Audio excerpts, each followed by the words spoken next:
It all started on a quiet Sunday morning in our peaceful neighborhood till the HOA president, Karen, marched up to our driveway with a fine notice in hand. She claimed our mailbox was 2 inches too tall and demanded immediate compliance.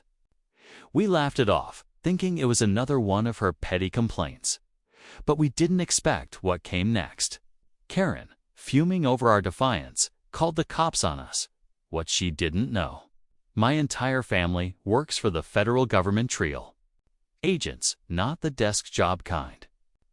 The moment the officers stepped onto our lawn, things took a turn no one, especially Karen, could have predicted. Tensions rose, neighbors peeked through blinds, and Karen stood there smug, thinking she had the upper hand. But as the officers started recognizing our credentials, the energy shifted. Karen's face, priceless. But this was just the beginning. Because what she did next crossed a line we couldn't ignore, and the consequences. Let's just say she picked the wrong family to mess with. Stay tuned, because you won't believe what happened after we revealed our badges. Karen had always been a problem. She treated the HOA like her personal kingdom, writing fines for flower colors, measuring lawns with a ruler, and spying through windows like it was part of her job. We usually kept to ourselves, just trying to enjoy our home and family time, but she never missed a chance to stir up drama. What she didn't know was that we weren't just another suburban family. My dad's with Homeland Security, my mom works for the U.S. Marshals, and I'm in cyber investigations. We don't flash it around because that's not how we were raised, but that day, Karen pushed too far. She had called the police, expecting them to force us into submission. Instead, when the officers saw our credentials and recognized a few of us from prior task forces, their whole tone shifted. Karen, still holding her clipboard like it was a weapon, kept talking about rules and community standards, completely unaware of who she was dealing with. We didn't argue back. We just watched. Because what she didn't realize is, we had been gathering our own documentation too, not for a fine, for a formal investigation. And what we discovered in the HOA records, that changed everything. The more we looked into the HOA's records, the more things didn't add up. Karen had been issuing dozens of fines, mostly to the same families, over and over, especially the newcomers or those who didn't socialize much. Some fines weren't even logged correctly, and others had outrageous amounts with no explanation. We quietly compared notes with a few neighbors, and that's when the pattern became clear. Karen wasn't just enforcing rules, she was targeting people. One elderly couple had been fined over $1,000 for lawn maintenance violations, even though they paid a service. Another family got cited for having a basketball hoop when 5 other houses had them too. What made it worse was how confident Karen had become. She'd built a circle of people on the HOA board who always voted her way, never questioned her decisions. They were either scared of her or owed her favors. And now, with us pushing back, she was getting nervous. Suddenly, letters from the HOA started showing up daily, more aggressive, full of legal-sounding threats. But we knew they were bluffing. What she didn't know was that we had already submitted the documents to Internal Affairs. The question was, how deep did this go and who else was involved?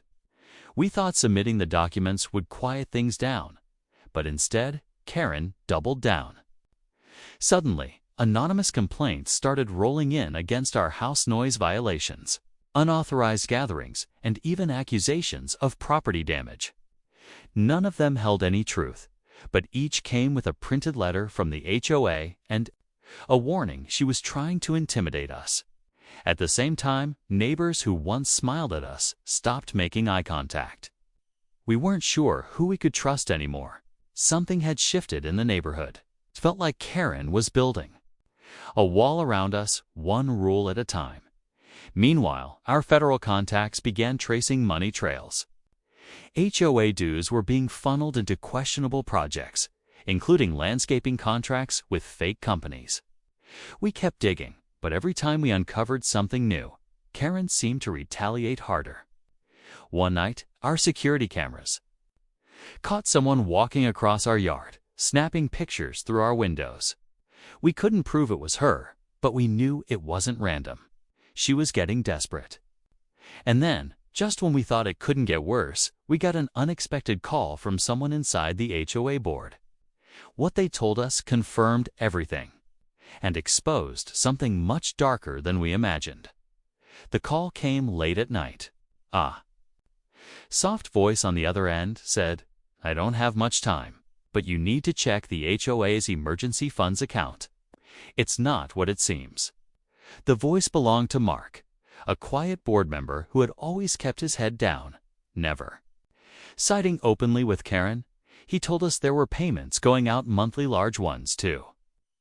A private P.O. box registered under a fake name. He'd tried asking questions, but was quickly shut out of meetings. That's when he started copying files, just in case something ever happened. We dug into the financials he sent, and that's when we saw it. Not just Karen, but 2 other board members had been moving money into what appeared to be a shell company. Thousands of dollars money taken from HOA fines and dues were being siphoned into a personal slush fund. But it wasn't just about greed.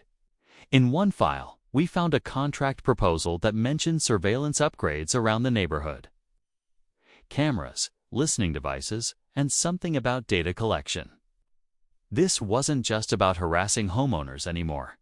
It was something much bigger. And as we were piecing it all together, a black SUV parked across our street. It hadn't moved in hours. The moment we saw that black SUV, we knew things were reaching a breaking point. We had enough evidence to push forward, but we didn't expect them to move first.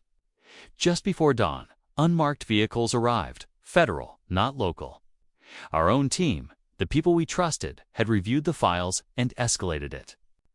By midday, Karen and 2 HOA board members were being questioned outside their homes while neighbors watched from porches and windows, whispering in shock. The charges weren't just about misusing HOA funds. It turned out they had been collecting private information from residents, from financial details to camera footage, all under the cover of security upgrades. As Karen was being led away, she tried to act calm, blaming everything on a misunderstanding. But her voice shook. She never imagined anyone would fight back, especially not a family of federal agents living right under her nose. The neighborhood felt different immediately, like a fog had lifted. People started talking again. Apologies were exchanged. The HOA was temporarily disbanded, pending a full investigation. But just when we thought it was over, we received a package with no return address.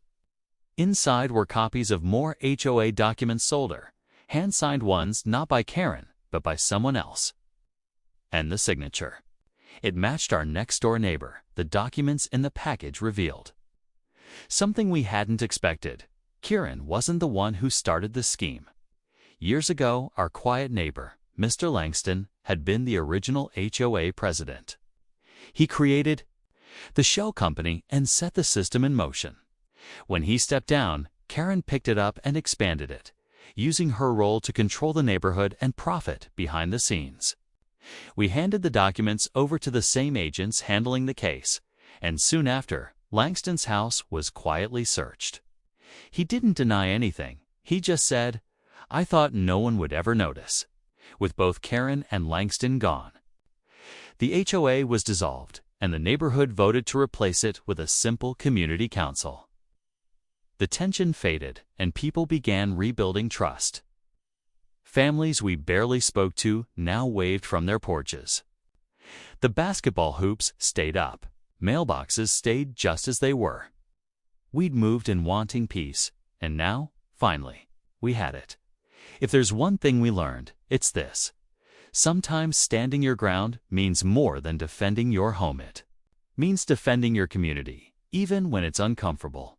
Especially when no one else will, because silence lets people like Karen thrive. Speaking up ends it.